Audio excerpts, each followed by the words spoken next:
గురువుగారు ఈ నూతన సంవత్సరంలో ధనుసు రాశి వారికి ఏ విధంగా ఉంటుంది? ధనురాశి వారికి చిలకమర్తి పంచాంగరీత్యా ఈ రకమైనటువంటి గ్రహస్థితి ఉంది. శ్రీ విశ్వావసునామ సంవత్సరంలో ధనురాశికి ముఖ్యంగా దేవగురువు అయినటువంటి బృహస్పతి కళత్ర స్థానంలో 7వ స్థానంలో అనుకూలంగా సంచరించడం. ఇంకా ధనురాశి వారికి ఈ సంవత్సరం అర్ధాష్టమ శని ప్రారంభం అవ్వడం. ధనురాశి వారికి తృతీయ స్థానంలో రాహు, భాగ్యస్థానంలో కేతు, ఈ రకమైనటువంటి గ్రహస్థితి ధనురాశి వారికి సంచరించడం చేత ఈ సంవత్సరం మధ్యస్థ ఫలితాలు ఉన్నాయి.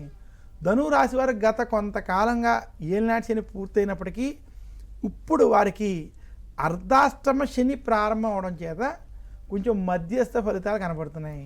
అయితే గురుబలం ఉండడం చేత ఈ సంవత్సరం మీకు ఇబ్బందులు కలిగినప్పటికీ వాటి నుంచి బయటకు వస్తారు.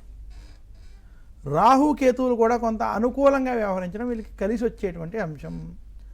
ధనురాశి నిరుద్యోగులకు ఉద్యోగ ప్రయత్నాలు సఫలీకృతం అవుతాయి. ఉద్యోగస్తులకి ఉద్యోగుల్లో పని ఒత్తిళ్ళు ఇబ్బంది పెడతాయి. రాజకీయ ఒత్తిళ్ళు, పని ఒత్తిళ్ళు కొంచెం పెరుగుతాయి. ఇంకా ధనురాశి వారికి రైతాంగం, సినీ రంగం, మీడియా రంగం వంటి రంగాల్లో ఉన్నటువంటి వారికి ఈ సంవత్సరం మధ్యస్థ ఫలితాలు ఉన్నాయి. ఆశించిన స్థాయి లాభాలు రాకపోయినా పెట్టినటువంటి పెట్టుబడి వస్తుంది. ధనురాశి వ్యాపారస్తులకి మొదటి 4 నెలలు వ్యాపారంలో ఇబ్బందులు, తర్వాత 8 నెలలు మధ్యస్థ ఫలితాలు ఉన్నాయి. అందువల్ల కొంచెం మధ్యస్థ ఫలితాలతో కూడుకున్నటువంటి వ్యాపారం ఉంటుంది. ధనురాశి వారు అతిగా ఆశపడి కానీ అతిగా ఆలోచించి కానీ వ్యాపారంలో ఇచ్చేయకుండా పెట్టినటువంటి పెట్టుబడి వస్తుందో లేదో మటుకు చూసుకుని చాలా ఆలోచించి నిర్ణయాలు తీసుకొని మాత్రం సూచిస్తున్నాను. ధనురాశి వారికి మొత్తం మీద శ్రీ విశ్వావసునామ సంవత్సరం మధ్యస్థ ఫలితాలు అధికంగా ఉన్నాయి.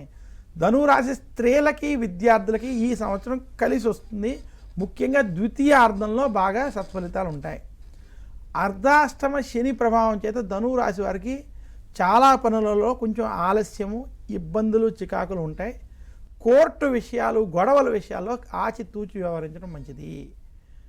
ధనురాశి వారు మరింత శుభ ఫలితాలు ఈ విశ్వావసునామ సంవత్సరంలో పొందాలి అంటే మాత్రం శనివారం రోజు శనికి తైలాభిషేకం చేసుకోవడం, మందపల్లి వంటి క్షేత్రాలకు వెళ్ళి దర్శనం చేసుకోవడం, దశరథ ప్రోక్త శని స్తోత్రం వంటి స్తోత్రాలను పఠించుకోవడం, ఆదివారం నవగ్రహ పీడార స్తోత్రాన్ని పఠించుకోవడం, నవగ్రహ ఆలయాల్లో ప్రదక్షిణ వంటివి చేయడం వల్ల మరింత శుభ ఫలితాలు ధనురాశి వారికి కనబడతాయి.